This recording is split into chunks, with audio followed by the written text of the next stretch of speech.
Week number 1. Welcome everybody to the Echelon Racing League as we get ready for another season of top-class virtual racing here on MyWhoosh. Brad Soner with you alongside Emma Martin all season as we get ready for 6 stops of virtual racing this year. And starting right here on stop number 1, cannot wait to get this one underway. We're going to start with our elite men and then move into our elite women a little bit later today. But Emma, super pumped to be back for another great season of Echelon Racing League racing. And if this season is anything like the last few, we are in for some real top-tier racing.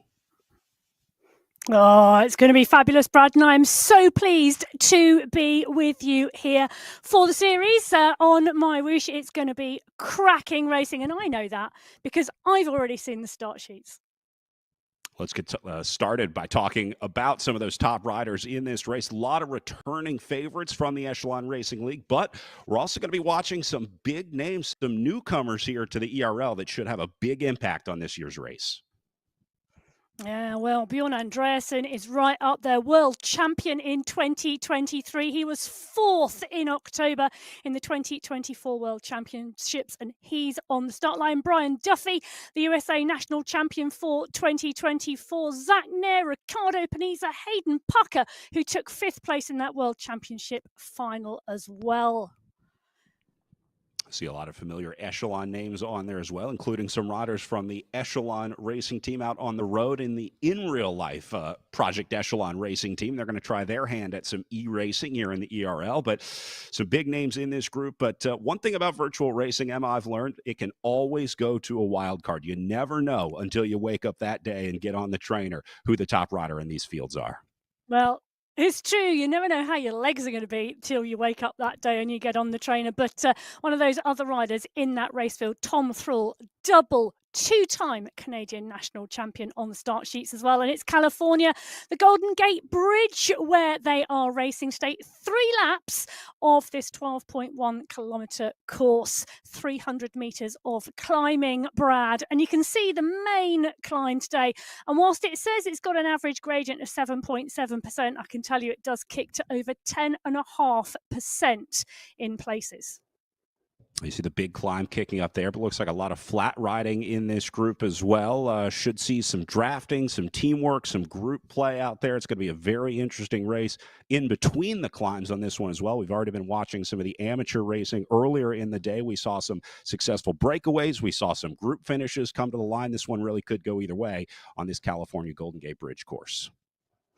Yeah, and I think coming out of that start pen, the rollers, they are not, I think, going to be instrumental in breaking the group, but you are going to need to watch what you are doing out of that start pen today and not get caught out, because you're right, Brad, there's a lot of draft either side of that climb today, which I reckon in this men's race is going to be around 2.5 to 3 minutes worth of effort per lap. Inside 30 seconds to the start for our elite men's race here. Emma, any tricks to a good start here on MyWhoosh? I mean, what's the key to starting once this clock hits 0? A very good warm-up, I would imagine, today, because I think this race will get motoring from the gun. That's always key.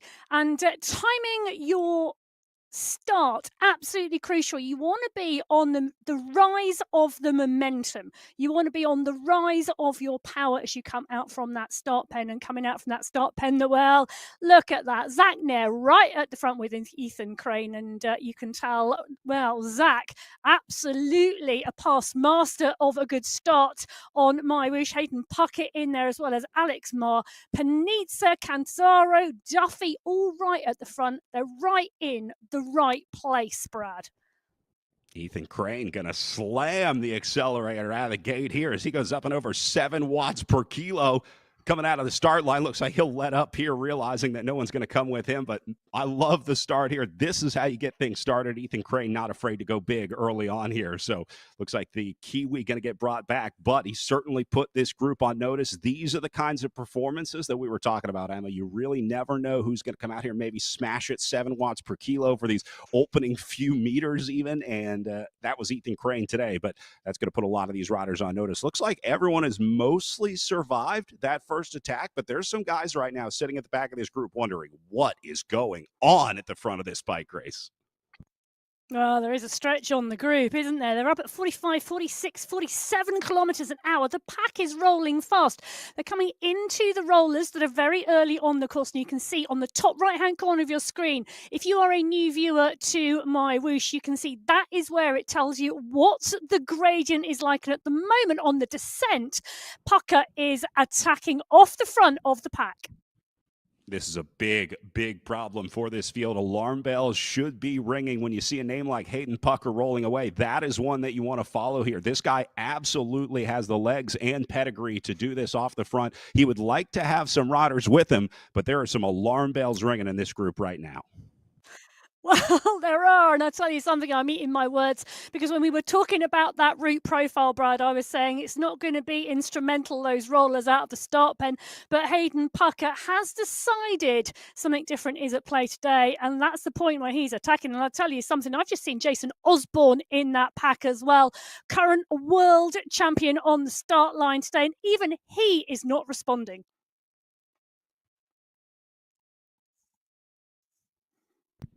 Pucker 5th place at the World Championships this year.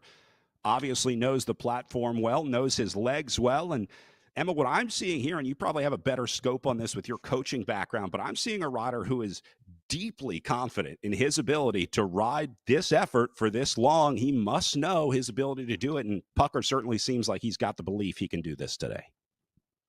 Oh, Hayden Pucker, one of those riders who has absolute belief in his performances, particularly when he's targeting something, Brad. And Zach Nair on our screen at the moment. And take a look at the look of concentration on his face at the moment. Right at the front of the chase group with Ricardo Panizza and Jason Osborne, Alex Marr and Jason Laidlaw as well in the mix there. But Nair really concentrating. Oh, look at that. Wave to the crowd. Perfect timing. But, 15 seconds now, that gap to Pucker. And I tell you something, Nair and Pucker were part and parcel of that USA team at the World Championships, who along with Neil Fryatt put that amazing 1-2-3 in on stage number 1. Well, Pucker, I think he's got the bit between the teeth, Brad. I think he is laying down his intention really, really clear early on today. Zach Nair looking calm, cool, and collected on his rodder cam back in there as we go back to Jonas Walton here, the Canadian sitting in this group. Looks like they've struck a deal in this group in general. They're going to let Hayden Pucker go. There doesn't seem to be a ton of urgency in the group right now. They believe they can still bring back this 20-second gap, but names like Walton and Nair are just going to kind of sit in and control what has become a selection here. We'll call this maybe 10 riders in this group here, but as long as you're in this group, I think you can be comfortable right now because you got a strong group to work with. When I don't see Zach Nair panic, I'm not panicking. If I see a name like that, a tactical master of virtual racing, if he's not worried in this group, I wouldn't be worried either. Well, I'll tell you something. I've watched Hayden Pucker race a lot in the last few months, and after having met him in person in Abu Dhabi, I'd be worried.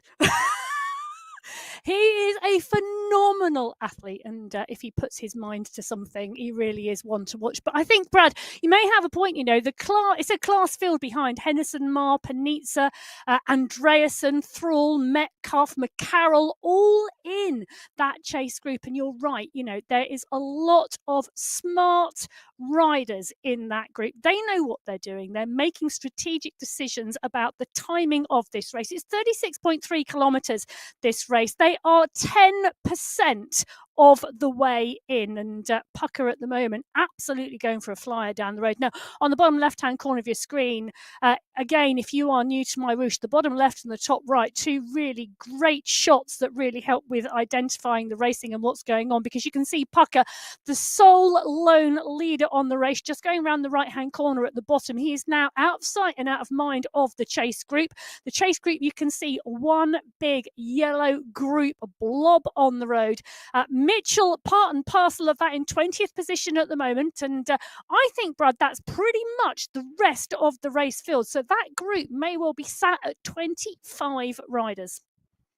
Yeah, looks like it to me. Eric Mitchell's just hanging on to the back of this group, doing a nice job being as efficient as possible in this group. There's plenty of engines to do work in this chase group right now, trying to bring back Pucker. There's really no reason to urgently get to the front. Just hang on, sit in, wait for the fireworks to go off. That's exactly what Eric Mitchell is doing right here. And you can see the power zone you were talking about in the upper right-hand corner. You're going to watch those riders kind of try and get into these drafts. And then ideally, you want to see that zone drop as their watt per kilo drop, because they're sitting in that group and saving energy. That is a luxury that Hayden Pucker won't have up at the front. You see Alex Marr doing just under 5 watts per kilo right now. He's not going to have any help sitting at the front of this group, so doing a little bit of extra work, but he may be getting nervous about this Hayden Pucker gap. I think Alex Marr might be looking around like you were saying, guys, this is the Hayden Pucker up the road, right? What are we doing? Yeah, what are we doing? And Mar now on the front here and pushing on. And those numbers you can see on the top middle of the screen are indeed Mar's. So where the rider is highlighted in blue on your right-hand side of your screen, it's their stats you're seeing at the top. And Mar's watts, 236 at the moment, 245, changing continually at the moment, but in the white, meaning he's not in the draft, he's out on the front. If we were in with one of the riders in the pack, they may well be green, and that would signify the rider is in the draft. Obviously, the time elapsed from the racing, the heart rate of the rider, and their cadence. And as we all know, those riders' heart rates through this race are going to get sky high at some point when they absolutely are motoring their best. It's an interesting group, isn't it? Because Mar's coming back in. Yeah, he's, I think, realizing that he's not going to be getting any help up there trying to lift this tempo. So he says, all right, cut my losses, go back into the group. As we take a look at Riccardo Panizza, the Italian, sitting in here. He's been doing a little bit of work up at the front. But meanwhile, Pucker taking this one almost up to a minute here. Emma, at what point does this become out of hand? I mean, if you're in this group, let's say you're coaching one of these riders, what is your panic point for Pucker up the road? Well, I have to say I wouldn't have let Pucker get more than 20 seconds up the road, because with a minute, he's gone. There you go. That's definitive. Brad, you will learn over the next few races in this series. Maybe not to take what I say as gospel and what actually will happen, because I always get surprised. Also, one of the things you'll see on MyWhoosh, the time gaps change and flicker because they're taken by the speed of the rider as they are at the moment. So often you need the riders all on a climb, all on a descent, or all on the flat. At the moment, Pucker is on the climb, and you can see that on the right-hand side of your screen. We've just gone back in with the group. The group are behind him, and it really will not give us a clear indication of the time gap differential until we've got them all on the flat on the other side, because Pucker is too far down the road for them to be on the same type of gradient. So Pucker at the moment absolutely pushing on. I tell you what, he's been kicking out some really strong watts, Brad. I think this is a strategy of go hard lap 1. The question is, will he back off lap 2 before he pushes hard again on lap 3? And what can the rest of the pack do? Because this pack are getting stretched now. Brian Duffy's come to the front, the American champion. Thomas Thrall, the Canadian champion, coming right up to the front as well. We're in with Scott at the moment. You can see him up and out the saddle and pushing on, being part and parcel of this group in the top 10 at the moment. As they come towards the top of the climb, Pucker's already over the top and going down the other side, but this group are very shortly going to be following him. And my question will be, how big is this group up and over the climb? Because we are starting to see some separation here, stringing the elastic out as Catanzaro tries to hold on to the back of this group. but that separation up the front. Now, most of this will come together. I'm thinking the real outcome of this, Emma, is going to be riders off the back of this group. They'll consistently whittle this group down. If what was 15, it'll be 14. Just one by one, riders will pop out of this group, and they're not really going to be riders that would be contributing to the chase anyway. The big names will be these guys, Panizza, Thrall, Nair, up at the front doing work, and I think slowly but surely they're going to chew this group up, and this will come down to a select group of chasers all trying to bring back Pucker up the road. Yeah, I think you're right. We had 25 riders going in as one chase group at the bottom of the climb, and we've got multiple groups on the road at the moment. And I think it's looking, isn't it, like we're going to have around 11 or 12 potential riders in contention. Interesting, Jason Osborne just off the back of that group. John Brune, Judd Hurd, all in there. Scott Cantazzaro in there as well with Alex Marr. Osborne off the back, Bird off the back, Henderson, and you can start to see the gaps up the road. Interestingly, this descent is not steep. It's not a short, sharp descent. It's more gradual. It's 4.6% downhill at the moment. And there are a couple of sections where the riders really need to get back on the pedals and push on the descent. So it's not one of those descents where the riders are going to go over the top and establish a big gap because the momentum really starts to roll. Look at Pucker holding steady at 6 watts per kilo on the flat here as he rolls off of that descent. This is why this guy's built up the gap, and if he continues like this and the field continues their sort of negative racing behind him, he's going to keep adding time. I don't see how this one comes back. The way that these two groups are riding are starkly different. As we get our look at Hayden Pucker inside his pain cave, got 2 Cokes today. He came to play, Emma. This is a no-joke ride from Hayden Pucker. When you show up with 2 cans of Coke, there's no joking around. Oh, there isn't. Unfortunately, I'm of an age where I can remember someone handing me a flat Coke on the final lap of a mountain bike cross-country race because energy drinks weren't really the thing at that point. But I'm talking 25, 30 years ago. Pucker's done a double Coke today already. Look at that Coca-Cola sitting on his side. That's caffeine for you. It's a classic for a reason. Generations old secret. That's it, isn't it? I love it when things come back around. Well, meanwhile, it looks like our group selection has been made. You see that screen over to the left-hand side, watching Tom Thrall in company with a lot of familiar names there, but you can see it has whittled down. Remember, this was about 20 riders at one point, and now looks like we'll go ahead and call this 8, 9 guys left here. You see Mo Rocca, Bruce Bird a little farther back here, so unless that group comes back in, I think Tom Thrall is going to be the last one in here at 12th, which means 11 guys in this group chasing 1 solo rider up the road. Yeah, so Hayden Pucker in 1 with a chase group of 11 riders, and it is indeed Alex Marr just having to push onto the back as they come over the top of that Golden Gate Bridge at 9.3 kilometres into this 36.3 kilometre race. Thrall is in there, Duffy's in there, Andreassen's in there, and the gap to Pucker now settled at 1 minute.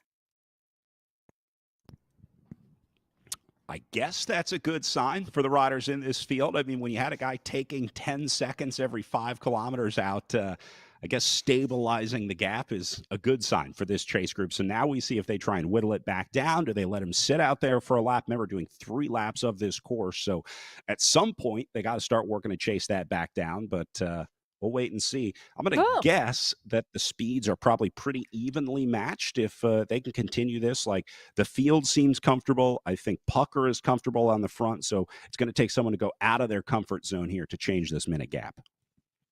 Oh, it's interesting, isn't it? Because this chase group are moving very strongly. Hurd at 7.3 watts per kilo, currently in 9th at the moment, which says he's about 8th in the group. There's a push on the front of the pack. Panizza and Brune, Thrall and Marr, but the group is really moving on the front. So interesting to see where we are at. Look at that. It's Bjorn Andreassen at the moment and Jonas Walton on the front. The Canadian Walton pushing and keeping the pace high. So it's interesting, Brad, I think, if we can continue to see a rotation acceleration on the front and the pace at 6.5 watts per kilo, they're going to be moving slightly faster, I would say, than Pucker on the flat. Pucker, let's not forget, no draft. He's out on his own. If he can sit at 6 watts per kilo, it's a strong pace. But if this group of 11 riders can continue to rotate the front and keep the pace high, they may, and I say may, stand a chance of bringing him back. Well, at this point, it's really just turning into a math problem. They're looking at the distance remaining, the time they've got to bring it back, and it's really just, can you steadily bring that back? Because there will be a point of no return. If he holds on to this minute gap inside, let's say 10 kilometers, that's not happening. That gap's not closing, and so you always have to keep this gap at least manageable so that there is a statistical out that this field would be able to catch a solo rider up the road. But Hayden Pucker adding some time right now. He's going to take this one up to a minute 13. Now, remember, there is some discrepancy with the course, a little bit of rolling going on here, but I think this is Hayden Pucker really just driving this tempo in the field. Behind him, struggling to get organized, Pucker is having an incredible day today. Yeah, he is indeed. Andreasen might be on the front of the chase group, but the pace has come right off it.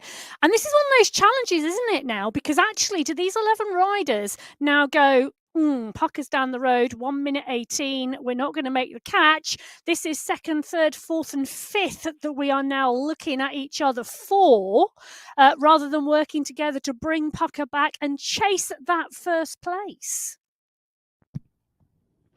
When you're beat, you're beat. And Hayden Pucker continuing to make it look like these guys may be beat in the chase group here after letting the 5th place world championship rider go at about a kilometer into this one. Now they're paying the price for it as Hayden Pucker continues to tap out the watts. Got this one exactly where he wants it. Looks super comfortable on his rider cam. It does have the jersey open, standing up a little bit. But again, Hayden Pucker doesn't attack unless Hayden Pucker thinks he can make it to the line.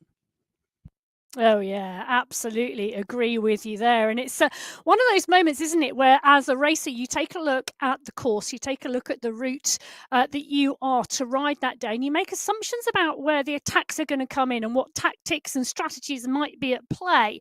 But then you also have to think a little bit outside the box, don't you? Because the likes of Hayden Pucker obviously did think outside the box today, because if I'd have made some assumptions looking at the race route today, I'd have said I had till at least we got to the 6 kilometre point and that first main climb of the day until the racing really got underway. And Pucker going literally from the gun today, Brad, I'm sure has taken everybody by surprise. Panizza trying to lift the tempo back in the group. The Italian going to go up and over 7 watts per kilo here, try and spark a little bit of chase. Bjorn Andresen going to go with him. So now they're starting to find the riders that are kind of showing that they're interested or they believe that they can bring Pucker back. I think right now he's doing a little recruiting in this front group, saying, who wants to come with me, trying to go bring this American up the road back as he takes it up to a minute 26 now. Panizza knows it's now or never, Emma. If you don't start bringing this gap right now, Hayden Pucker is going to win this stage solo. Well, and also if you want second, third or fourth on this stage today and you've got an 11 rider group, you've got to work out some way of breaking it as well. And as we saw on that first climb, the climb, well, it might be 7.5%, 7.7% average gradient, but it's only 800 meters long. And the class of this race field, there are a lot of riders here who for 2.5 minutes can pretty much match each other's power. So once we've got through that first group, I think we may well start to see 1 or 2 riders only each lap be distanced off of this chase group on the climb. And they've got to work out another way of breaking up the group to get the rest of those places on the podium. So I'm not surprised we're starting to see some action from Andreasen and Panizza in terms of how do we start to come to the fore and maybe break this group of 11 chase riders up. The other thing that's quite interesting is that John Brune and Bruce Bird, Mason Rocker at the back, still chasing to get back on to the group, and the groups behind all wanting to move up on the standings and secure themselves the best place possible today as well. So those races within a race starting to play out further back down the field as well, Brad. This will be fun to monitor. The Bird and Roca group, both a couple of Echelon Racing League alumni. So we'll keep our eye on these two as they try and make about a 20-second gap to get up to that chase group on the front. These guys can do it. It's going to be partially based on how the group in front of them responds and reacts, whether they lift the tempo here. But if those two cooperate, there's no question in my mind that Bird and Roca should be able to get back in if they put their mind to it. Meanwhile, another chase group back inside the top 20. We'll call this Gortmuller's group of 3 here. And they are just under a minute off of the Bird and Roca group. That's going to be a little tougher to make up here, but this group of 3 going to have their own little race out there today. Yeah, I think so. And I always think that's one of the joys of racing, Brad, is the fact that you might be on a start list, and whether that start list has got 26 or 135, it doesn't matter. Particularly if you're racing a series, it ends up to be about the groups around you, wherever you are in that race field. And every single time you show up to another round, you know you're going to have a battle within the race. You don't have to be at the front of the race to have a good race battle within a series. I always think that is the absolute joy of whether it's stage racing or racing a series, because you start to develop your own community, don't you, within that race field. And, I finished 13th last time. I finished 15th this time. I've had a really good race in round 3. I finished 10th. Where does that leave me in the series? And where does that leave me around the riders I've been racing every single time I've turned up on that start line? Absolutely right. Will not be the last time we see these matchups this season, as we do 6 stops of this year's ERL. So these riders will have plenty more opportunities to sort it out. Pucker up to about a minute 30 right now, and that one is trending the wrong direction for this field. I don't know if I see this one coming back. I think you may be right here, Emma. This group certainly looks like a group racing for second place here. As you look at the power here, 3.4, 3.5, maybe 4 watts per kilo in this group. That is not a group chasing a guy who's doing 5.8 watts per kilo, steady and solo up the road. Even a third grader can do that, Nat. These guys have to know that this is not going to catch Hayden Pucker up the road. Well, it's interesting, isn't it? Because it's always one of those ones I love, watching the big stage races out on the road, and you see the breakaways with 3, 4, 5 minutes, but the pack chasing behind have worked out the stats. The road captains have worked out exactly how fast they need to go to bring the breakaway back in the last kilometre. I'm not sure that is going to play out at all today. I'm with you, Brad, at the over 1 minute now with Pucker, 15.8 kilometres into this 36-kilometre race. I think that's it. And I know Bjorn Andresen, who's just been on the screen, would be one of those riders who would like to think differently. But unless you're going to get some work from the riders around you, it just is not going to happen. And Hayden Pucker, we know when he puts his mind to it, he has just got such an engine. And he's such a young rider, Brad. He's got such a phenomenal career ahead of him, because this cycling esports is really only his first year of competition, and he's gone straight in at the top. He's proved he can do it at the highest level with, again, his 5th place finish at the World Championships this year. And yeah, you got to think you get a few more years of virtual racing under him, even a few more years of coaching. He's actually coached by Zach Nair, we talked about back in that main group. There's certainly an element of just developing the legs and the VO2 max and all those coaching bits that go into the physiology of creating a high-level esports racer. Well, and also executing different tactics and different strategies on different racing and learning what works for you. And I have to say, I've watched Pucker race a lot over the last 6 or 7 months. I've never seen him go off the front like this. I've seen him have a go, but I've never seen it stick. And the intention, I think, today was absolutely clear from Pucker. Well, the intention was clear in Pucker's head. It wasn't, it wasn't clear in anybody else's, because I don't think they thought it was going to stick.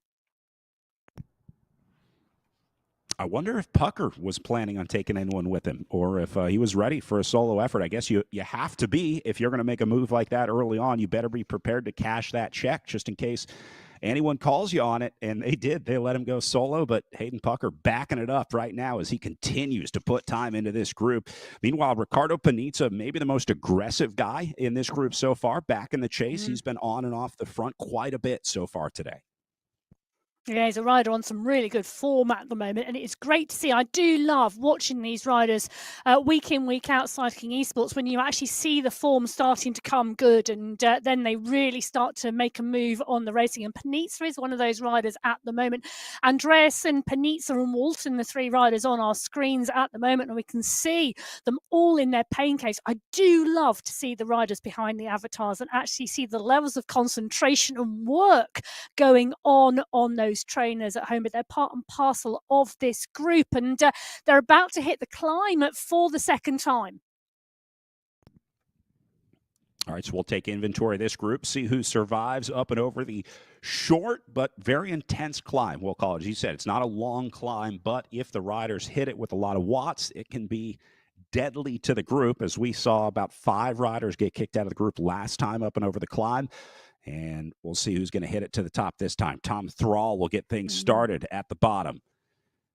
Well, he is indeed, isn't he? Going right to the front of the group, setting his own pace, setting his own tempo. Brian Duffy coming up on to his wheel as Andreasen comes over the top as well. There's some big numbers coming out at the moment from this group as they push on these early slopes.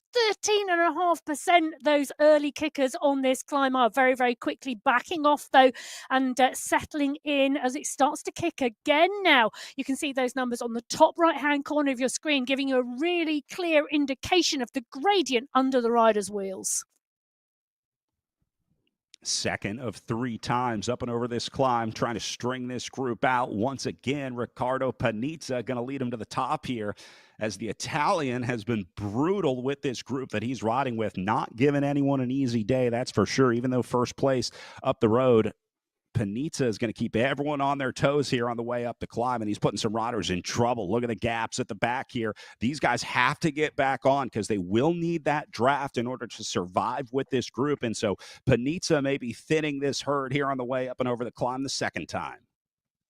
Oh, Andreasen, Duffy, Panizza and Thrall all at the front of the group. At the back of the group, it's Cantazzaro and Mar, Ospina and Walton. Zach Nair, I think, may well be in trouble as well. He might just manage to squeeze on. They're coming right to the top of the climb at the moment. They need to push. They need to get closing those gaps if they want to go over the top with the riders ahead of them. Always easier to be part and parcel of a pack than a lone rider out there on your own.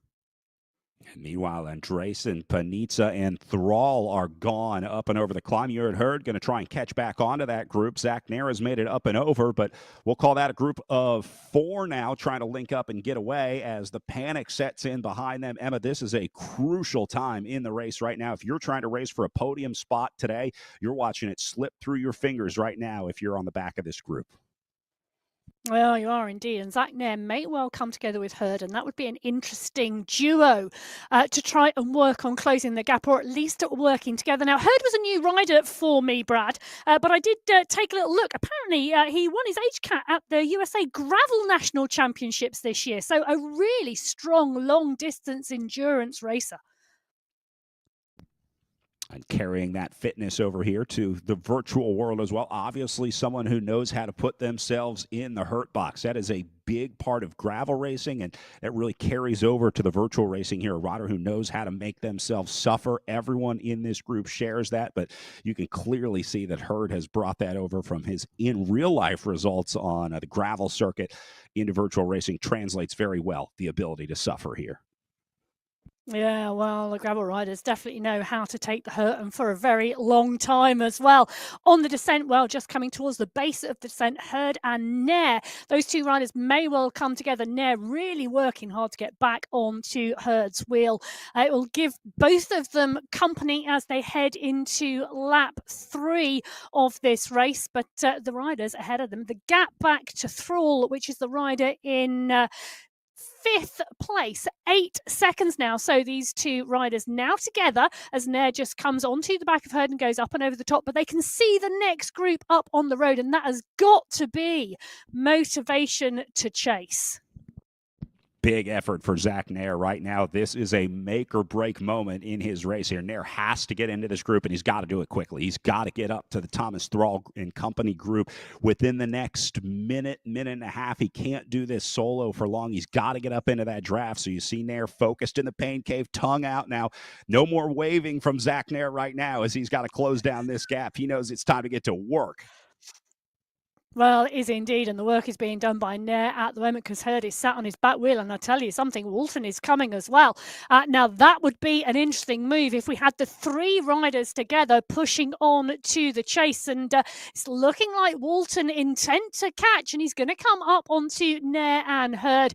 This is going to be another interesting move as Jonas Walton comes up, the young Canadian, first in the under-23 individual time trial national championships, and went to Zurich to those Road World Championships for Canada this year.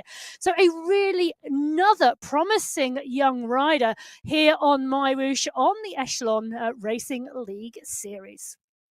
And Walton going to go right by the Nair group. Let's see if they can try and tack on to the back of this absolute train on its way up to the front group as Jonas Walton has now decided it's go time, and they're going to try and get onto the wheel. I think they are going to get this draft here. What a ride by Jonas Walton here. Zach Nair owes this guy a beer after the race today, because if he gets up, Jonas Walton going to tow this group back up. So the question is, has he now decided that he's basically got a 10-mile time trial to do, and that's his absolute forte? Settled down into position. You can see him breathing on the screen, and actually look of concentration and focus on his face now, Brad. I think this is it. I think this is Walton's strategy now. He's in 6th place. He's got Herd and Nair with him. But is it now a settle down into the pace he knows he can execute till the end and just see how close he can get?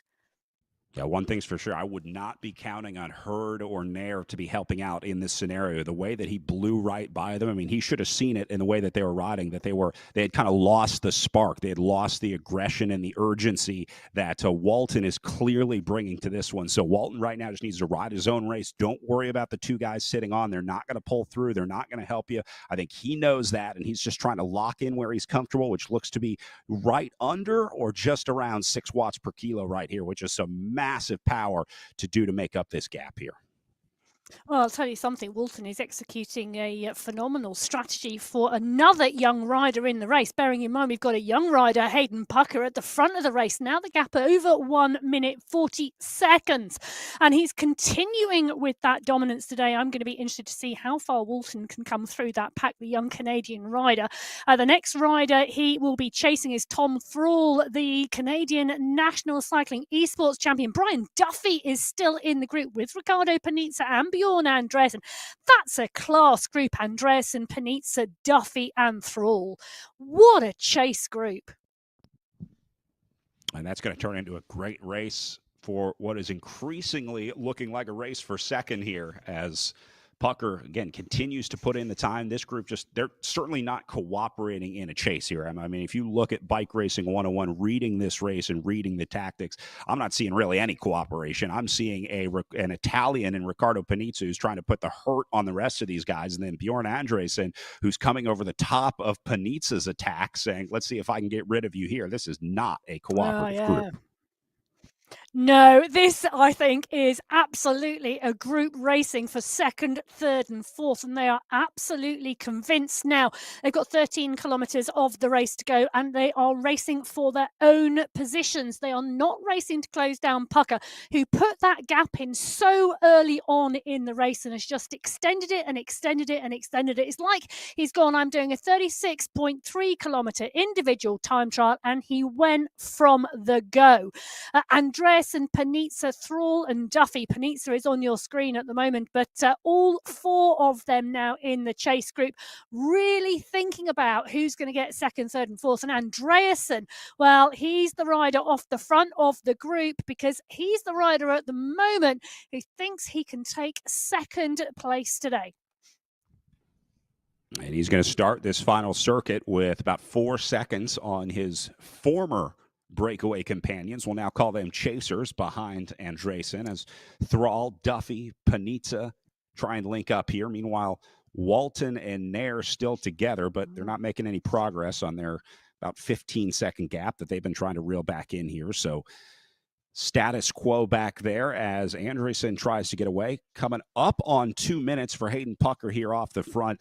You know, it is doable. It's not insane to talk about a solo breakaway on this course or on this platform. We saw it in the men's community B race earlier today. Jonathan Bisson, the Canadian, held on about a 20-second gap, but that lasted for pretty much the entire final circuit. So it is possible. It's not unheard of. It's a very common way to see riders win in these virtual races. I think we see a lot more solo wins on the virtual platforms than we do certainly in real life, but it's a valid tactic and it works quite a bit, and it's looking like it's going to work again for Hayden Pucker today. Yeah, it does indeed look like it's going to work for Pucker. He's going to have a real issue on the final lap for these riders to come back. And interestingly, the attacks continuing from Andreas and Panizza, Duffy and Thrall, the chase group, ensuring that Hurd, Walton and Nair, Group 3 on the road, really aren't making much of a difference on that gap and bringing the chase back. Should Panizza, Andreas and Thrall and Duffy decide to sit up and look at each other, well, that might be a different story. You know, a little tougher to communicate in the virtual world, but it's pretty easy to communicate with your actions on MyWhoosh. I mean, you can pretty easily tell who's interested in working, who's interested in lifting the tempo. Like we saw it from Panizza early. He was consistently getting to the front, speaking without saying any words, if you will. It was pretty clear what his intention was. And it looks like he found his companions in this group. And then Andresen gave him a dose of his own medicine, said, you want to ride so hard? Let's ride hard on the front. And now Andresen has gotten rid of Panizza as that one goes up to 7 seconds. Yeah, he has indeed. So Pucker in one, moving through at 27.2 kilometres into the race. It's looking like the gap back to second place, Andres, and now at 1.2 kilometres. I'm not giving you a time gap, I'm giving you a distance gap because that is a massive gap now. But Thrall, Panizza and Duffy, well, they've now got to chase Andreasen because he's riding clear now by 10 seconds. Could well be second place today. Cern up already. Andresen this had is an interesting 10 kilometers of solo riding to do here. And, you know, again, same story with Pucker. Andresen all in on this move. There is no plan B for a move like this. So he obviously believes that he can do it. He's checked the bank account and he wrote the check. Yeah, he has indeed. It's an interesting, when you think about the rest of the lap that these riders now have to race. Hayden Pucker on the leader on the road at the moment on the right-hand side of your screen. Andresen in second on the left-hand side of your screen. Pucker's at 28 kilometres into the race. He's not yet on the final climb, the final ascent of the main effort for each of the laps. The main climb around 2.5 to 3 minutes worth. Here you can just see on the top right hand corner of his screen the dip before the climb. So he's on the flatlands into that final climb of the day. He's got that ascent to do and before he descends off the other side, and then he has the flat run in to the finish line. Andreasen is just over a kilometre behind Pucker, and it's a flat run pretty much between them. They are moving at a pretty consistent pace as well at the moment. I think this really is a question, Brad, of can Pucker continue to hold the pace? He's settled in at around 5.2 watts per kilo. Can Andreasen hold his time trial position as well? And what's going to happen behind?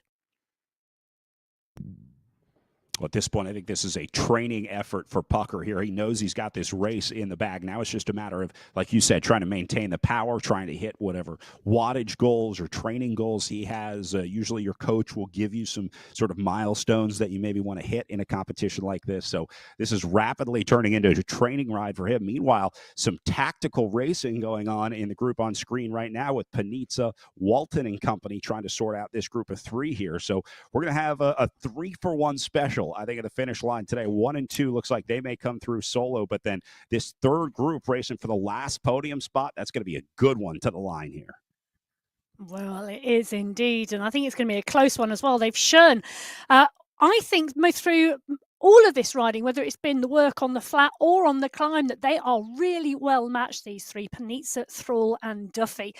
Duffy doing a phenomenal race at the moment. The USA national champion for 2024. Thrall, the Canadian national champion. Panizza in there mixing it up with them. It's going to be some great racing between these three, I think, for that third place spot if Andreasen stays away. But they're pulling good pace on the front here. Panizza's pulling just shy of 6 watts per kilo on the front and trying to keep that pace strong on the flat and make the most of the fact that there's a small group rather than solo riders. You see Tom Thrall pushing a big gear here, bobbing his head side to side, shoulders moving a lot here as he tries to get every watt he can out of each one of those pedal strokes here. In these scenarios, Emma, they say it's the quiet ones you have to worry about. We've seen a ton of attacking from Panizza today, but Thrall has been sort of matching those. Brian Duffy, though, has been just steady as a rock, hasn't been super aggressive on the front. And to me, that means a guy who's been building a war chest of watts here, and he's going to unleash those on Panizza and Thrall here. When they've been launching these silly smaller attacks early, Duffy was sitting back, saving his energy. So I think he's got a little bit in the bank to play with here. We'll see. Well, I don't disagree, actually, Brad. Duffy has been very, very quiet, even early on in this race. Then it was a group of 11 chasing Pucker. He was keeping his powder dry, keeping it nice and quiet. And, well, you might be right there. You may well be onto something. Well, if it's going to come, it's got to come soon as they are getting down to it here inside about 8 kilometers of racing for this group. As we take a look at some numbers here from Hayden Pucker, his heart rate hovering right at 180 here, but look at the wattage, holding it above 500 on the way up here. That's 7 watts per kilo for a guy like this as he now goes up and over 600 watts here. That'll get him about 20 kilometers an hour on the road uphill. This guy is a monster. He's a machine, and I'll tell you something, when Peter Sagan was sat in the front row of those World Championships watching him, I think he thought exactly the same thing. Hayden Pucker showing us that he is really on form and fired up for the Echelon Racing League today. This is round 1. He wants top place. Andreasen is the rider trying to challenge, but the gap now Pucker has established, 1 minute 20 plus seconds as Andreasen now is the second rider onto the climb for the final lap. Well, Hayden Pucker's certainly going to have a bullseye on his back heading into the rest of the ERL. This is a mistake that you only want to make once, right, for this field. Unfortunately, I don't know if this is a mistake that they can correct. I mean, this may be a pure move of force here for Pucker, and when you're up against a force like that, there's nothing you can do to stop it. So as much as I could say I'm going to step out onto an NBA court and guard LeBron James, it's one thing to say it and another thing to do it. It is always, yeah, you're quite right, what you can say and what you can do and what you might dream you were able to do could well be different things. But at the moment, I think Hayden Pucker is dreaming of winning in California today. Bjorn Andreasen is the rider on the left-hand side of your screen. He's at 10% at the moment, 10% the gradient under his wheels as he's on the steeper sections of the climb. He's about halfway to the summit on the final lap. Pucker's on the descent and he is absolutely motoring 60 kilometers an hour and climbing as he continues to descend down onto the flat run in. He's going to end up with around 5.5 kilometers of flatlands to take him into that finish line today. And I think, Brad, this is it. I think we're seeing Pucker riding away for the win. And I think this is going to be 2 solo rides into line. Got to give some credit to Bjorn Andreasen as well, who looks to be locking in second place here for the silver standard. Also a gutsy ride from Andreasen to leave the group when he did. It was a long way out. That was certainly a gamble to do what he did. He had the legs to back it up today, but Andreasen also winning on his solo gamble off the front today. Yeah, and interesting now, Zach Nair coming to the fore of the third group on the road. He's been riding with Hurd and Walton, the rider, just starting to get distance off the back as Nair and Hurd really start to push on the climb. They too now coming towards the top of the climb, and Zach Nair, the rider, really wanting to make the most of this climb on the final lap.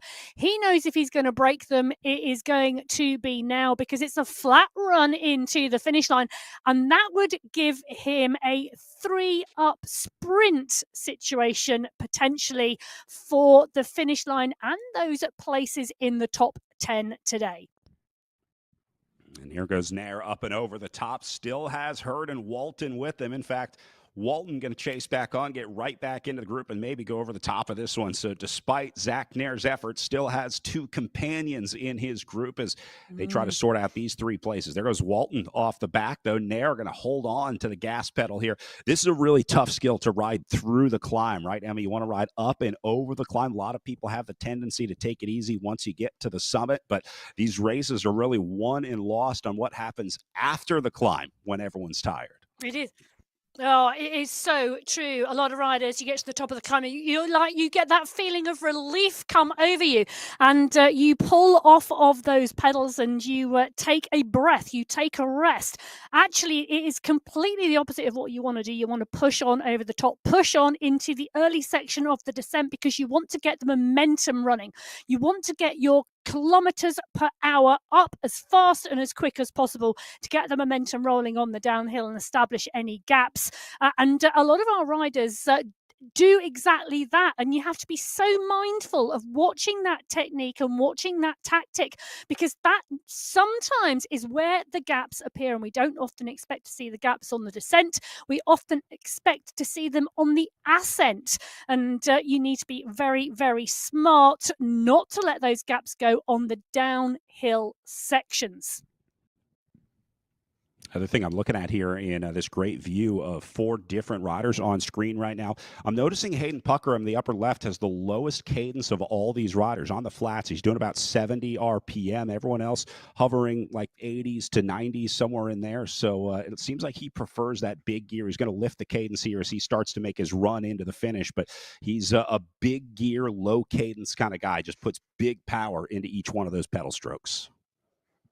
Yes, and we have started to see different techniques and really coming into play in cycling esports, and not the normal assumptions we might make on road racing in terms of cadence. And it's interesting, Brad, you picking that up there, because that is something we really do see in terms of different types of usage of cadence on cycling esports. And Pucker at the moment, look at that, his cadence is at 65, just exactly where we are talking, but his heart rate's up at 176. He's coming in to the final 1.3 kilometers of the race now. He's got that lead established, 2 minutes 12 seconds over Andreasen, and then that chase group of Panizza, Duffy and Thrall, those three riders still locked together, no one able to break away on the final climb. Those three riders, I think, are going to come in to the finish together. It's going to be really interesting to see whether any one of those three thinks differently. Well, this is going to be a lesson in domination today for Hayden Pucker, as he will win stop number 1 of the Echelon Racing League. But remember, 5 stops still to go, and Hayden Pucker will be the man to beat in the men's elite field, as he put his stamp on this one today. Into the final kilometer, taking these guys with just over 2 minutes. Back to Andreasen, and now most riders could afford to relax a little bit here, Emma, but Hayden Pucker is going to get every watt he can out of this one. Oh, he is indeed. He's absolutely showing commitment right the way to the finish line. And, you know, the race is not won until you cross that finish line. And we've seen riders lose races on the finish line because of the nature of the racing. But today, Hayden Pucker, he laid the mantle down on lap 1, and he rode away from the group. And he has been extending his lead throughout every kilometre of this race. He's going to come around that left-hand corner, Brad, and he's going to see that banner. How sweet it is for Eric on number 1 of the Echelon Racing League Elite Men's Field. And now we'll look to the battle behind him as Andreasen tries to hold on to silver. There's the line for Pucker, and the celebration, hands in the air. for winner of stop number 1. How sweet it is. I'd say he earned one of those Cokes. I'd say he earned a huge round of applause. That was a phenomenal effort. And being in there with the window into his pain cave, seeing him come over the line and just seeing the amount of effort that athlete had to put in to win that race today. Absolutely phenomenal. Bjorn Andreasen has done a similar job to Panizza, Duffy and Thrall. He's ridden away from the group who were chasing Pucker, and he has been able to go clear. He's currently lying in second place today. He's coming in towards the finish. He's still got around 1,000 meters to go, but Andreasen is looking clear of the chase group behind Duffy, Panizza and Thrall, 25, 26 seconds back. It's looking to me, though, that's going to be a race for third. This is a rider who has clearly showed that he's got the power to be taken seriously. He really didn't win this one tactically. It wasn't when he went. He really just threw some watts at the problem, and it was enough to get away from these guys. So they better be watching Andreasen for the rest of the series here, as well as Bjorn Andreasen going to ride his way into second place on the day, and then we'll watch that battle for third between Panizza, Duffy, and Thrall unfolding for the last podium spot here. But Andreasen nice and steady here, keeping it right around 5 watts per kilo. Knows he doesn't have to go too deep here. He's got about 30 seconds on the group behind him, although I would be a little worried about them lifting the tempo here late, because once that group of 3 starts racing, they're going to rapidly increase the pace here. But Andreasen should be fine as he can start to relax a little bit. Meanwhile, here's the battle for third back behind him. Looks like Duffy going to be the first to go. Panizza trying to respond. Thrall in a little bit of trouble, but did Duffy go too early, Emma? Well, that's the question, isn't it? Because at the moment, Duffy's kicking at 11 watts per kilo. Panizza's now starting to lift. Now Thrall starts to go late. He saw maybe some of the earlier racing and the finished lines because it comes fast, but not till they get to that left-hand corner. They've still got 300 meters to go. It's a long run to the line. Duffy's still going. Thrall's coming through, I'll tell you.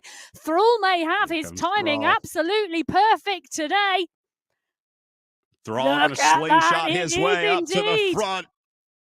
Right past Duffy and Panizza. Perfect timing for the Canadian Tom Thrall. What a sprint out of the group of 3. Dropped back, had about a second off the back of the group, and then just in the last 300 meters, timed the sprint perfectly. A textbook sprint from Tom Thrall there. Oh, timing absolutely perfect from Thrall. He waited. Duffy went early. Panizza responded, but Thrall waited and he got his timing to perfection. Well, we've got Hurd, Nair and Walton. Zach Nair's kick. Zach Nair's got a 14 watts per kilo. Hurd's responded too. Who's this going to be? It's a short run to the line this time, and I think this is going to be Nair. Nair's going to cause a fire underneath him, throwing 14 watts at that sprint as he'll get away from that group of 3, and Zach Nair going to come out on top of that group. That was a powerful sprint right there for Zach Nair coming to the line. Meanwhile, these guys are going to sort out top 15, top 20 rides with Marr and Walton in. We're looking at Carlos Ospina riding just ahead of Bruce Bird here. Looks like he's got Alex Marr with him. They're going to try and sort this one out. Ospina in the white, Marr in the black behind him. And Ospina going to get there first on this one. What fabulous racing. Bruce Bird coming underneath the line ahead of Cantazzaro, who then is a gap back to Davis and Henderson. McCarroll also still out on the course. But phenomenal racing, Hayden Pucker today, riding away from that group.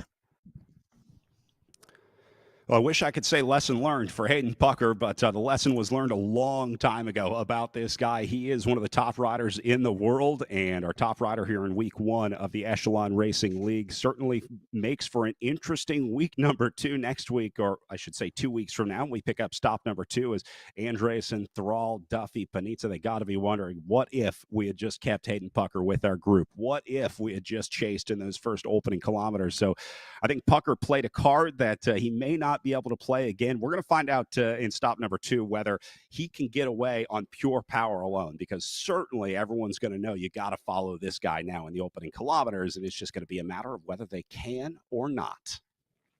Well, let's round through the top 10. So Hayden Pucker in 1, Bjorn Andreasen in 2, Thomas Thrall in 3, Brian Duffy in 4, Ricardo Panizza 5, Zach Nair in 6th, Jörg Hurd in 7th, Jonas Walton in 8th, Carlos Ospina in 9th, and Alex Marr rounding out the top 10.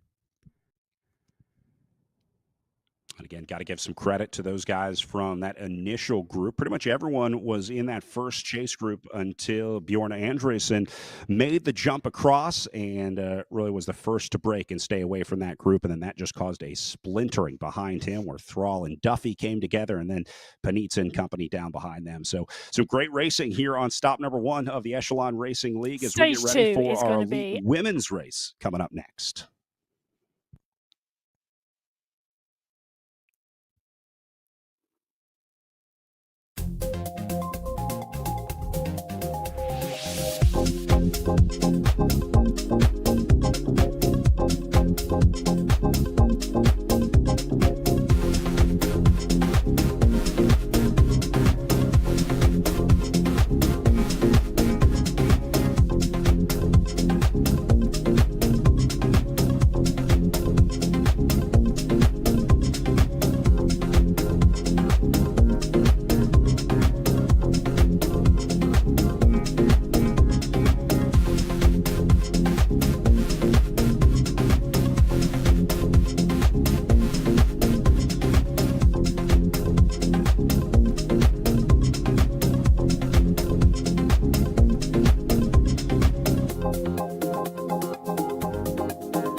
Welcome back to the Echelon Racing League here on MyWhoosh for week number 1. Brad Soner here alongside Emma Martin as we get ready for our Elite Women's Race. Up next, just watched our Elite Men wrap up on the California Golden Gate Circuit, and now the Elite Women get a crack at it. Emma, some very strong names in this group. I think if you're a fan of the Echelon Racing League, though, there is one name that will stand out more than any in this Elite Women's field, and that will be Jackie Godby, who we'll be looking for throughout this series here. But we're going to be looking for some new names on this list as well, names like Kristen Kolchinsky, some of the big Americans, but we've also got some strong international talent in this group as well.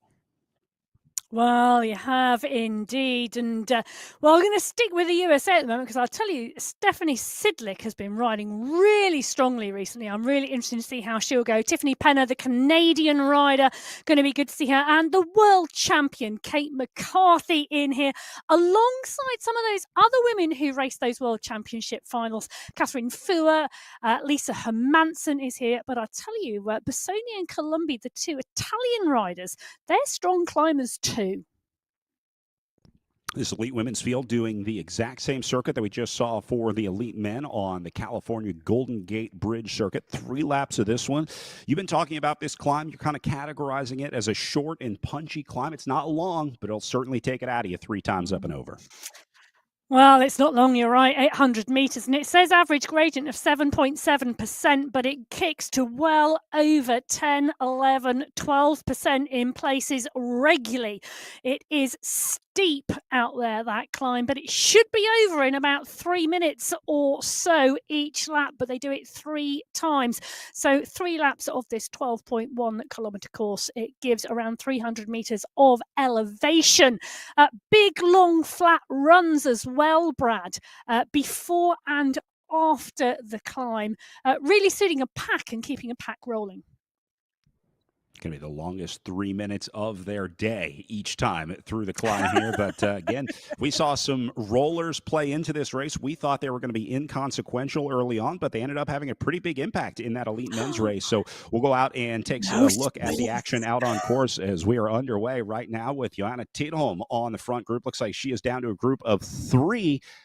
Call it 4, total off the front with this group with Aiken, Real, Penner, and Tidholm here. So 2 Americans, a Canadian making the selection here as well. And then we'll look a little further back, trying to get just a read on the race situation here. I think there's going to be a chase group behind them, which we'll get a look at behind, but right now showing these riders all together on the gap. And it's looking to me, Brad, like we've got 7 riders in this leading group. Look at that. You see those little avatars, they sit on top of each other. They don't give way and go round like we do on the road. Thank you, Emma. cause confusions when the commentator's trying to work out how many riders are in the group. Yeah. Oh, easily done. But Real, Hermansen, Aitken, Penner, Tidholm, Gallegos. Liz Van Holing is in there as well. They are all in there, the 7 riders in the leading group at the moment at 4.8 kilometres into the 36.3 kilometre course. And you can see on the top right-hand corner of your screen, they're on the flatlands, but they are about to come into the dip before the climb for the first time. I remember we saw that start list earlier showing the riders that have registered for the Echelon Racing League season. Riders do not need to start every day, so these are the riders that have started stop number 1 here, and they're going to stick together in this front group. So now the question becomes, is there anyone willing to gamble out of this group of 7 who will be the antagonist in the group and maybe take off from the field here? Oh, Jennifer Real, we can see on the bottom corner of the screen in her pain cave, looking out the window there, alongside on the screen on the race as well. Just rehydrating, a little bit of hydration and fuel along the way. Always important. Indoor racing, you don't get the airflow around you. Well, you do, because you have to artificially do that with a fan or 2. The modern science of virtual racing, ever evolving. We've really seen it change quite a bit over the last, I would say, 4 or 5 years. Maybe the pandemic time was really where we really started to see e-racing start to pick up. But it's been amazing. We've seen the specialization just rapidly take over of people who considered themselves dabbling in e-racing to now riders who are considering themselves professional e-racers. MyWhoosh has been a big part of that growth of the sport here in virtual racing. But it's been amazing to see the growth over the last 5 years. Super excited for the next 5 as we continue to see the innovation of pain caves and the different setups. You talked about the fans that they're wearing. I've been noticing the clothing changing. We're starting to see the virtual specific tops. You don't really need the zipper or the pockets when you're virtual racing. And so teams like Next Esports coming up with these sort of specialized garments for indoor racing. Yeah, Liz Van Hooling, the rider here on the screen, and the rider at the front of the pack on the climb. Steep lower sections at the moment, and she's dominating this by putting the power down at the front. Elise Gallegos is trying to respond and go with her. So Hooling, Gallegos, Aitken, Hermansen now coming up, as well as Real, Tidholm and Penner. The pack still staying together. This is a well-matched group. It's going to be an awesome race with this group of 7 right here. They are almost all sticking together on this climb, despite Liz Van Houweling throwing 7 watts per kilo at him. You see Melissa Aiken fighting to stay on here, and then just a small gap back to Jennifer Riel and Johanna Tidholm. They should be able to make it back on if they continue up and over. But you're absolutely right. A very evenly matched group of 7 here. They're in for a good one for the next about 30 kilometers of racing left here. Yes, don't remind them there's 30 kilometres still to go. They are absolutely all in at the moment, and Liz Van Hooling on the front, second in the USA National Championships in 2024. Strong racer. Elise Gallegos desperately trying to hang on with Aitken and Hermansen. It's looking like those 4 riders may well go clear. Tidholm out the back of the group, pushing on now and desperately trying to close down the gap to Jennifer Riel, the wheel in front of her. Tiffany Penner, the Canadian, is the next rider. She was 4th in those National Canadian Championships this year, 17th in the World Championships in October. So Penner, a strong rider as well. Well, that tells you something about the talent in this group. When a top 20 in the world rider is getting dropped out of the front group, that must mean there's some power up in those first 4. And they have made the separation now. So Aiken, Gallegos, Hermansen, and Houweling going to call themselves the front group here as Penner tries to make her way up. This is still doable for Tiffany Penner, the Canadian, at about 11 seconds down on the front group of 4. But in these scenarios, Emma, so much of it depends on how that front group of 4 acts. It's not really up to Tiffany Penner. She can only ride so hard. It's really up to this group of whether or not they continue to be aggressive or they sit up and give Penner a window to get back in. Oh, completely, Brad. And it is about that. Penner can push and she can time trial her way down the descent. But it does depend on what this pack are doing. And, at the moment, the pace is coming off of the front. There's still a long way to go in this race and a lot of climbing and a lot of distance still to go. And if Tiffany Penner comes back onto the pack, in fact, the gap is coming down. She is coming back to the group. And Penner, she's used to riding and racing on MyWhoosh. She knows exactly what it's like in terms of utilising the descents to close the gaps. And we were talking in the men's race about using the descents and the descents being as tactical as the climbs. And Penner showing us exactly how that can work. Often counterintuitive to think you have to pedal down the descents, right? Why would you pedal down the hill? That's your time to relax and recover, but you're never going to get a better opportunity to make up 10 seconds than Penner will have right here on the way down. So she's going to stay on the power. You see her doing, let's call it 4 watts per kilo average, and the others up in that group just kind of staying at 3.5. So Penner is putting in some effort to try to bring it back, and she can just see them off in the distance. She'll have a good look once they go onto the bridge here. I think she'll be able to see them up the road. And as you said, Emma, so much easier to chase something that you can see. And now Penner has got the target in sight. Oh, that's it. Out of sight, out of mind, but they're not out of sight for Penner at the moment. The second time over the Golden Gate Bridge today on this course. They go over this bridge 6 times in this race, and iconic in terms of its status, I think, here on the race course today. I think only done one time in real life back in the old Tour of California days. I think they did manage to ride across the Golden Gate Bridge one time in real life, but you can do it anytime you want on MyWhoosh. One of the very cool things about this platform. So Penner on her way back here. I think she's going to get back into this one, Emma, at 5 seconds now. Penner should have no problem tacking back into the group here. What a great ride for Tiffany Penner. Way to stay on it, way to keep on the gas, and she's going to have some company up into this front group here. Well, you're right, Brad. Absolutely phenomenal riding from Penner there. Utilizing, I'm going to put my teeth back in, utilizing that downhill to push on and try and start to close the gap down. And the group of Van Hooling, Hermansen, Aitken and Gallegos, well, they've backed off the pace and sat up a little bit. I think they're quite happy for Tiffany Penner to come back onto the group.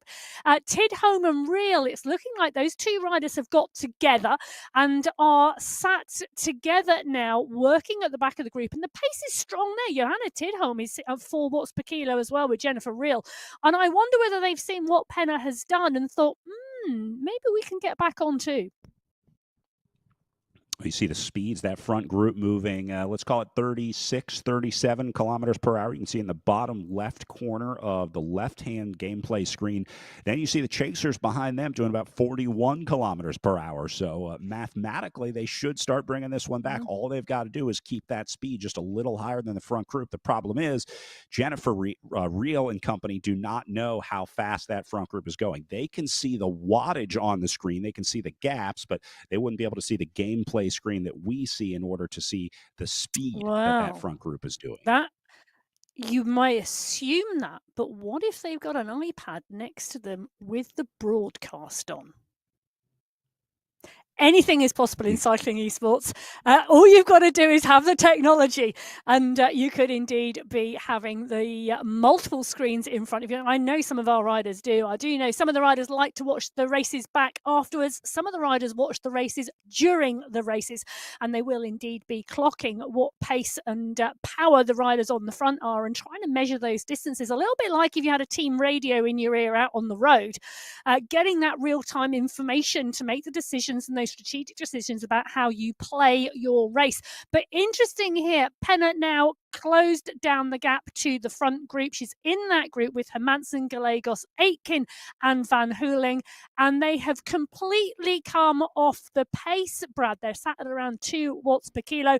Tidholm and Real have clocked it. You can see Real on the screen next to you in her pain cave. There they go. They've got them in their sights. It's just a 6-second gap. I don't think it's going to matter what Hermansen or Aitken do on the front of the group in terms of power now. I think these two want back into the bunch, and they're going to make it. Brilliant ride here from Jennifer Real to get this group back, and Tidholm going to go with her. They will regain contact with the back of this group, and just like that, we are all back together right where we started 17 and a half minutes ago. The group regains contact, and these 7 going to have another chance to sort it out. Great racing so far in this elite women's field as Real and Tidholm get back in. So now, Emma, let me turn this back on you as a coach or a rider in this group. Do you try and hit it as soon as they get back in? I mean, what do you do in this group of 7 now? Well, there's a question, isn't it? And I think it completely depends on how you feel, or whether you got any teammates in the pack, because you may well be racing for somebody else, and we never know who is part and parcel of those team discussions. But personally, at 11 kilometers into 36.3, unless I was feeling very, very strong in terms of my time trialing ability, I'd want to be sat in that pack, sitting in the draft and recovering a little bit from the early lap. But interesting, the person on the front is Tidholm. She's come onto that group and she's gone right to the front of the pack. We're in with Elise Gallegos on the screen. Fabulous to see her riding and racing, and I've had the absolute joy of chatting with Elise. Absolutely fabulous rider and racer in the community, and she's right in the middle of this group. I'll tell you, if I'm watching this broadcast as one of the riders in that group of 7 and seeing how easy Gallegos looks like she's riding in this group, I'm worried because there is some real potential in this field. And if I see Gallegos riding this easy, this early, I'm worried about what she's got in the tank coming up here later on in the race. So, like you said, just under 12 kilometers now into a 36K race, and there's still a lot of power left in these tanks. Oh, there is, and you can start to take a look, and as we watch the riders and the races, and if you've got your favourite and you watch them race a lot, you can drop in and take a look at their heart rates and their powers, and you can see 2 watts per kilo at the moment, 2.4, 2.8 Elise Gallegos. We've just been in with her. Yeah, that's steady riding for Gallegos. That is not full bore racing. When she starts full bore racing, we will know about it. At the moment, this pack, they're rolling really, really steady. I tell you, Lisa Hermansen's an interesting racer to watch. She was in the World Championships, made the top 20, finished 19th in the World Championship final. But one of the things about Hermansen that's really interesting is she's great at short, sharp, punchy climbs. You put a 13-kilometre climb in front of her, a lot of these other women will really, really ride away. But Hermansen has got great sprint power, and she's really good on short, sharp climbs. Like, say, maybe a 300-meter climb near the Golden Gate Bridge? Yeah, just about.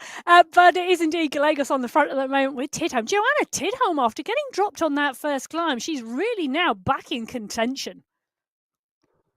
I like this ride from Tidholm, maybe trying to prove as much to herself as the other riders that she belongs in this group. She can stay here. She can ride the front. Safest place to be in this scenario, if you're worried about just staying in the group, like if you're just trying to play defense, you don't want to hang at the back of this group because that's going to be the most dangerous spot, the easiest to get sort of split out the back of the group. If you really are worried about maintaining contact, riding at the front or the middle is probably the best place to be, kind of sag riding, so that if you do get into trouble, you got a little bit of time before you're at the back of the group. So I really like this ride from the Swede here, as Tidholm has established herself in this group, and I think that'll be the last time we see Tidholm out of the group. I think she learned her lesson, maybe just got caught in an acceleration or a slow uptake of power, whatever it was. I think Tidholm's got this figured out now. Well, it is interesting, isn't it? I think when we were in with Van Hooling, she looked as comfortable as when we were in with Gallegos. I think we're going to see in the latter half of this race some real battles start to play out, because there's a number of these riders, when we take a peek into their pain caves, they're looking very comfortable. So going to be interesting to see how this rolls as we move through. Hermansen on the front at the moment, Penna on the back. Nothing wrong with being on the back of this group, keeping an eye on what is going on. She's got no time gaps, no distances between them. She's just literally watching what is happening in front. Good look at Tiffany Penner here, sitting on and waiting for the action to lift here. She'll be ready when it does. And this may be the best place to follow those moves from. Remember, we saw that Tom Thrall sprint in the elite men's race. Give yourself a little bit of space to work with in case something does develop in this group. Penner looks perfectly comfortable at the back. Just a little gap opening up here. She'll close that down, no problem. But this really is just a waiting game. Right now, it's a classic standoff situation, isn't it, Emma? Everyone's looking at the other person. It's like when the check comes at dinner and I look at all my friends waiting for someone else to be the first one to pick it up. Now, that's a good analogy, but real Gallegos Tidholm, they're not waiting to pay the check at dinner. They're waiting to put the power down through these pedals, and it is going to come. Well, the action's going to come shortly. They're at 14.2, 14.3 kilometers into this 36-kilometer race.